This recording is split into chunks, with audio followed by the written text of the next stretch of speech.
قانون کے رکھوالے بھی یہاں وہاں گھوم رہے تھے، کہیں خواہ مخواہ شریف خریداروں کو ڈرا دھمکا رہے تھے۔ جلد ہی ہم اس پلازا نما عمارت کے سامنے پہنچ گئے جہاں نائکا شازیہ بائی اپنا شاپنگ مال سجائے بیٹھی تھی۔ شازیہ بائی کے ملازموں نے ہماری آمد کو خصوصی اہمیت دی۔ عمران سمیت ہم سب کو اپنا اپنا کردار اچھی طرح معلوم تھا۔ امتیاز ڈرائیور کے طور پر گاڑی میں رہا، اقبال گارڈ کے طور پر، اور میں ہمراہ ماتحت کی حیثیت سے عمران کے ساتھ اندر گیا۔ ہم سنگ مرمر کی سیڑھیاں چڑھ کر اوپر ایک ہال کمرے میں پہنچے۔ یہاں وہی نقشہ تھا جو جیلانی نے بتایا تھا۔ اس جگہ کو رقص گاہ کی حیثیت سے سجایا گیا تھا۔ غالباً ابھی ایک نشست ختم ہوئی تھی۔ سازندے چائے پی رہے تھے اور قالین پر بچھی چاندنی کی سلوٹیں درست کی جا رہی تھیں۔ شازیہ بائی کا نام تو ذرا جدید تھا، مگر وہ ایک روایتی نائکا ہی نظر آتی تھی۔ عمر 40 سے اوپر، ہونٹ پان سے رنگے ہوئے، چہرے پر بے پناہ کاروباری ذہانت۔ وہ عمران کو تولنے والی نظروں سے دیکھ رہی تھی۔ عمران نے چاندنی پر بیٹھنے کے بجائے دائیں بائیں دیکھنا شروع کیا۔ انداز ایسا ہی تھا جیسے وہ اس استعمال شدہ چاندنی پر بیٹھنا مناسب نہیں سمجھتا۔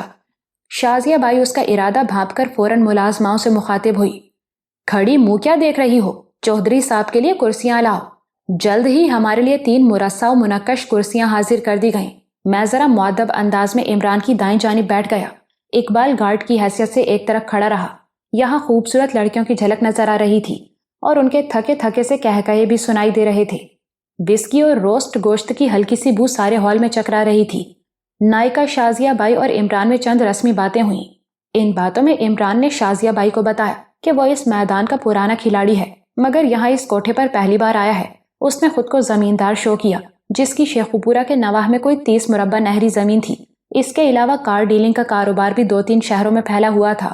شازیہ بائی بہت گھاگ تھی، تاہم مرعوب نظر آنے لگی۔ کچھ دیر بعد شازیہ کے اشارے پر 3 سجی سنوری لڑکیاں ہال میں داخل ہوئیں اور فرش پر بچھی چاندنی پر آ بیٹھیں۔ ان تینوں نے باقاعدہ گھنگرو باندھ رکھے تھے اور ایک دوسرے سے چہلیں کر رہی تھیں۔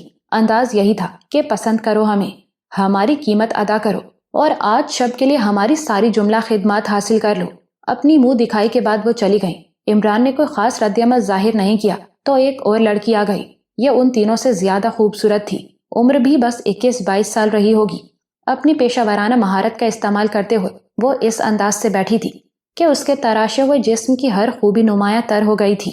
یوں لگ رہا تھا جیسے خریدار کا نخرہ دیکھتے ہوئے دکاندار نے اپنا بہترین مال سامنے رکھ دیا ہو۔ نائکا شازیہ نے بھویں اچکا کر کہا، ابھی نئی کام میں آئی ہے، 2-2.5 مہینے ہوئے ہیں نتھ اتروائی کو، ڈانس میں تو لکھنؤ والیوں کو بھی مات دیتی ہے۔ عمران نے تعریفی انداز میں سر ہلایا لیکن کسی خاص رد عمل کا اظہار نہیں کیا۔ اس کے بعد شازیہ بائی نے یکے بعد دیگرے 2 اور لڑکیاں سامنے کی۔ ان میں سے ایک بہت گوری چٹی تھی لیکن نقش عام سے تھے، ایک خوبصورت لیکن عمر میں بڑی تھی۔ عمران نے بیئر کا گھونٹ لیتے ہوئے کہا، میں نے تو آپ کا بڑا چرچا سنا تھا، پر طبیعت کچھ جم نہیں رہی ہے۔ میں نے کہا، بائی جی یہ کوئی عام بندہ نہیں ہے، چودھری عمران صاحب شیخوپورہ والے آپ کے پاس آئے ہیں، کوئی ایسا مال دکھائیں جو وکھرا باندھ کر رکھا ہوا ہے۔ اچھا ایک بار وہ پہلے والی کا رقص تو دیکھ لیجئے، نائکا نے کاروباری لہجے میں کہا۔ اس کا اشارہ دوسرے نمبر پر آنے والی لڑکی کی طرف تھا۔ عمران نے کسی خاص دلچسپی کا اظہار نہیں کیا۔ پھر بھی نائکا شازیہ بائی نے مسکراتے ہوئے سازندوں کو اشارہ کیا۔ انہوں نے ساز چھیڑ دیے۔ انڈیا کا کوئی فلمی گیت تھا۔ لڑکی آئی، اس نے جھک کر مجرا پیش کیا اور پھر گانے کی لے پر رقص کرنے لگی۔ وہ واقعی اپنے فن میں ماہر تھی، جسم کی بوٹی بوٹی پھڑکتی محسوس ہوتی تھی۔ اس کے باوجود عمران کے چہرے پر کسی خاص پسندیدگی کے تاثرات نظر نہیں آئے۔ اس نے جیسے طے کیا ہوا تھا کہ شازیہ بائی کو مایوسی کرنا ہے۔ بہرحال رقاصہ کی حوصلہ افزائی کے لیے عمران نے 2-3 بار جیب میں ہاتھ ڈالا اور بڑی فراخ دلی سے کرنسی نوٹ اس پر لٹائے۔ یہ ہزار کے نئے نوٹ تھے۔ عمران نے پلک جھپکتے میں 1.5-2 لاکھ روپیہ لٹا ڈالا۔ شازیہ بائی کی آنکھیں کھلی رہ گئیں، وہ کچھ اور بھی مروب دکھائی دی۔ یہ وہی رقم تھی جو عمران نے ریان ولیم سے چند دن پہلے وصول کی تھی تاکہ نصرت کو آسٹریا بھجوائی جا سکے۔ بعد ازاں اس کی ضرورت پیش نہیں آئی تھی کیونکہ اسپتال کا بل یوسف فاروقی نے پہلے ہی چکتا کر دیا تھا۔ اب یہ رقم اس بالا خانے میں کام آ رہی تھی۔ رقص کے بعد عمران اٹھنے کے لیے تیار نظر آنے لگا۔ نائکا شازیہ بائی بے قرار نظر آئی۔ وہ عمران سے خسر پھسر کرنے لگی۔ چند سیکنڈ بعد اس نے سازندوں کو اشارہ کیا جو بڑی مستعدی سے نوٹ سمیٹ رہے تھے۔ اشارہ پا کر باہر نکل گئے۔ 2 ملازمائیں بھی باہر چلی گئیں۔ عمران نے چوہدریانہ انداز میں اپنے گارڈ یعنی اقبال کو بھی باہر جانے کا اشارہ کیا۔ اب ہال کمرے میں شازیہ بائی کے ساتھ بس میں اور عمران تھے۔ شازیہ بائی نے سوالیہ نظروں سے میری طرف دیکھا عمران نے جلدی سے کہا، نہیں، یہ یہیں رہے گا، اس سے کوئی پردہ نہیں۔ شازیہ بائی نے 2-4 فکروں میں تمہید باندھی، اس کے بعد رازداری کے لہجے میں بولی، ایک زبردست پیس ہے، آپ کی شان کے مطابق، طبیعت خوش ہو جائے گی، ایسا موقع قسمت ہی سے ملتا ہے۔ موقع؟ عمران کے لہجے میں حیرت تھی۔ ہاں چودھری صاحب، موقع ہی سمجھو۔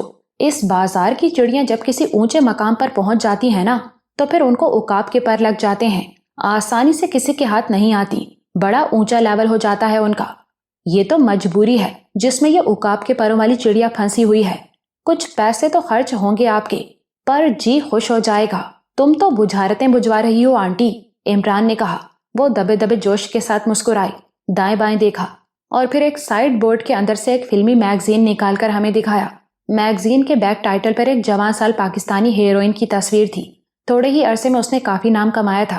شروع میں اردو فلموں میں آئی، پھر پنجابی فلموں کی طرف رخ کیا اور قسمت نے ایسی یاوری کی کہ دیکھتے ہی دیکھتے صف اول کی ہیروئنوں میں شامل ہو گئی۔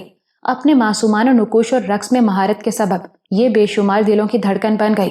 اب کچھ عرصے سے فلموں کے مجموعی حالات کے سبب اس کی مارکیٹ ویلیو میں تھوڑی سی کمی واقع ہوئی تھی، اس کے باوجود اسے ہر جگہ ہاتھوں ہاتھ لیا جاتا تھا۔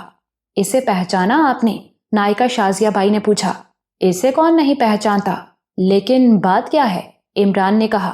چودھری صاحب، میں اس کی مجبوری کا ذکر کر رہی تھی، یہ آپ کو مل سکتی ہے اگر آپ کچھ پیسے خرچ کرنے کے لیے تیار ہو جائیں تو۔ تم مذاق تو نہیں کر رہی ہو؟ عمران کے لہجے میں ہلکا سا جوش تھا۔ نہیں، مذاق والی کوئی بات نہیں، لیکن تمہارے ساتھ اس کا لنک کیسے ہو گیا؟ نائکا شازیہ بائی نے ذرا فخریہ انداز میں کہا۔ اپنے بازار کا ہیرا ہے، ہمارے سامنے پل بڑھ کر جوان ہوئی ہے، اب بھی ملتی ہے تو گھٹنوں کو ہاتھ لگاتی ہے۔ جن بچیوں کو اس طرح ترقی ملتی ہے ان میں کچھ نہ کچھ گن تو ہوتا ہے نا پھر۔ مجھے تو اب بھی یقین نہیں آ رہا۔ شازیہ بائی نے دائیں بائیں دیکھا، پھر ایک گاؤں تکیے کے نیچے سے کچھ دن پرانے ایک اخبار نکال کر عمران کے سامنے کیا۔ اندرونی صفحے پر ایک 2 کالمی اشتہار پر انگلی رکھتے ہوئے بولی، یہ دیکھیں جی۔ عمران نے پڑھنا شروع کیا۔ گردن ٹیڑھی کر کے میں نے بھی اشتہار پر نگاہ ڈالی۔ متن کچھ اس طرح تھا، جوہر ٹاؤن میں 2 کنال کی کوٹھی، نئی بنی ہوئی، 80 فٹ سڑک، پارک کے سامنے، مالک ضرورت مند، فوری فروخت، نہایت مناسب قیمت۔ نیچے فون نمبرز وغیرہ لکھے تھے۔ شازیہ بائی نے کہا، یہ چندو کی کوٹھی ہے، مشہور پاکستانی ہیروئن کا گھریلو نام۔ ابھی 2 سال پہلے بڑے چاؤ سے بنوائی تھی اس نے، 4 کروڑ سے کم قیمت نہیں ہے اس کی، لیکن اب مجبوری کی وجہ سے 3 بلکہ اس سے بھی کم پر دینے کو تیار تھی، پر اللہ کی مرضی ہے کہ کوئی ڈھنگ کا گاہک ہی نہیں مل رہا۔ ویسے بھی علاقے میں پراپرٹی کا کام بڑا مندا جا رہا ہے۔ پر مجبوری کیا ہے اسے؟ عمران نے پوچھا۔ ان کاروباری لوگوں کو 100 طرح کی مصیبتیں ہوتی ہیں۔ چندو کو بیٹھے بٹھائے اپنی فلم بنانے کا شوق چرایا ہے۔ یہ پچھلے سال کی بات ہے، کافی سارا روپیہ خرچ کر دیا اس نے، پر فلم بیٹھ گئی، کافی سارا نقصان ہوا۔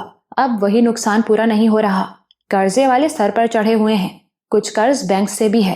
میں نے کہا ہے نا کہ مجبوری ہے، ورنہ اس بازار کی چڑیاں جب اونچا اڑنے لگتی ہیں تو پھر ہاتھ نہیں آتی۔ تمہارا مطلب ہے کہ… عمران نے جان بوجھ کر فکرہ ادھورا چھوڑ دیا۔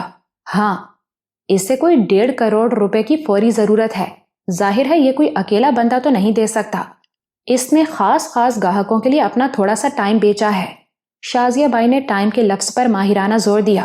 عمران تھوڑی دیر تک اپنی ٹھوڑی کھجاتا رہا، پھر ذرا رنگ بازی کے انداز میں بولا، کیا بھاؤ نکالا ہے چندو جی نے ٹائم کا؟ شازیہ بائی نے پان کی گلوری عمران کو پیش کی اور ٹیشو پیپر سے ہاتھ صاف کر کے بولی، 10 لاکھ ایک رات کے لیے، ہفتے کی بکنگ ہو تو 40، کچھ زیادہ ہے آنٹی۔ چودھری جی، یہ بھی تو دیکھو کہ کس کے لیے دے رہے ہو، جس کی جھلک دیکھنے کے لیے لوگ اسٹوڈیو کے دروازے پر دھکے کھاتے ہیں۔ عمران کچھ دیر تک غور و فکر کرنے کے انداز میں خاموش رہنے کے بعد بولا، اگر ہفتے کی بکنگ ہو تو کہیں باہر بھی جا سکتے ہیں، میرا مطلب ہے کہ بھوربن وغیرہ یا پھر دبئی شبئی۔ نہیں، اس میں 2-4 شرطیں ہیں، اور ایک شرط یہ بھی ہے کہ چندو کہیں جائے گی نہیں اور جگہ بھی اس کی مرضی کے مطابق ہوگی۔ عمران خود کو پرجوش ظاہر کر رہا تھا، اس کی نگاہ گاہے بگاہے میگزین کے بیک ٹائٹل کی طرف بھی اٹھ جاتی تھی۔ اس حوالے سے شازیہ بائی اور عمران میں 10-15 منٹ تک مزید رازدارانہ بات چیت ہوئی، کچھ ضروری امور طے ہوئے۔ شازیہ بائی نے کھلے ڈلے انداز میں بات چیت شروع کر دی۔ اس نے عمران کو بتایا کہ اگلے 6-7 دن میں چندو کی 2 بکنگز اور ہیں، تیسری بکنگ اس کی ہو سکتی ہے۔ عمران نے کہا، میں صاف بات کرنے کا عادی ہوں آنٹی، مجھے اب تک یقین نہیں آ رہا، کیا اس معاملے میں کوئی دھوکہ تو نہیں ہے؟ وہ ذرا گردن اکڑا کر بولی۔ چودھری صاحب، آپ پہلی بار میرے پاس آئے ہیں، اس لیے اتنے سوال پوچھ رہے ہیں۔ جب پھر آئیں گے تو کچھ نہیں پوچھیں گے، بس پیسے نکال کر رکھ دیں گے۔ اس بازار میں میرا ایک نام ہے، ایک ساکھ ہے، ہم زبان سے پھرنے والے لوگ نہیں ہیں۔ عمران نے اٹھتے ہوئے کہا، ٹھیک ہے آنٹی، میں کل شام تک اپنے بندے کے ہاتھ 2 لاکھ ایڈوانس بھیج دوں گا۔ نہیں چودھری، اس کی بھی لوڑ نہیں، جب 2 شریف بندوں کے درمیان زبان ہو گئی تو بس ہو گئی، اس نے رسمن کہا، لیکن یقینی بات تھی کہ وہ ایڈوانس رقم کی خواہش رکھتی تھی۔ اب ہمیں اس سوال کا جواب ملنا شروع ہو گیا تھا کہ یوسف فاروقی جیسا ہائی جینٹری کا بندہ اس عام سے کوٹھے پر کیوں آیا تھا؟ اس کے ساتھ فلم لائن کا وسیم احمد تھا۔ ان دونوں کو ان درمیانی شکل و صورت والی لڑکیوں سے کیا دلچسپی ہو سکتی تھی؟ وہ ناچ گانے میں بھی کوئی بہت اونچا معیار نہیں رکھتی تھیں۔ یوسف فاروقی اور وسیم کی یہاں آمد کی وجہ کچھ اور تھی، اور یہ یقیناً وہی وجہ تھی جو ابھی ہمارے سامنے آئی تھی۔ یہاں انہیں کوئی بہت خاص الخاص مال مل سکتا تھا، فلمی دنیا کا ایک ایسا ستارہ جسے عام لوگ اسکرین پر دیکھنے کے لیے بھی دھکے کھاتے تھے۔ ہم شازیہ بائی کے بالا خانے کی مرمری سیڑھیاں اترنے کے بعد اپنی لینڈ کروزر میں آ بیٹھے۔ ایک نشئی مست ہو کر بیچ بازار میں ناچ رہا تھا، اور کھڑکیوں میں سے چند ہجڑے اس پر آوازیں کس رہے تھے۔ چوباروں سے موسیقی کی آوازیں بلند ہو رہی تھیں، اور بالکنیوں میں بنتے ہوا راہگیروں کو رجھا رہی تھی۔ میں نے مذاقن کہا، یار دیکھنا، یہ ناچنے والا کہیں راجا ہی تو نہیں؟ اقبال بولا، نہیں، آج اسے کافی سبق مل گیا ہے۔ عمران بولا، یہ تمہاری غلط فہمی ہے یارو، جو سبق حاصل کر لے وہ راجا ہو ہی نہیں سکتا۔ ہم ناچنے والے ادھیڑ عمر شخص کے قریب سے ہوتے ہوئے بڑی سڑک کی طرف آ گئے۔ یوں لگا جیسے ایک دم تازہ اور پاکیزہ ہوا پھیپھڑوں میں گھسی ہے۔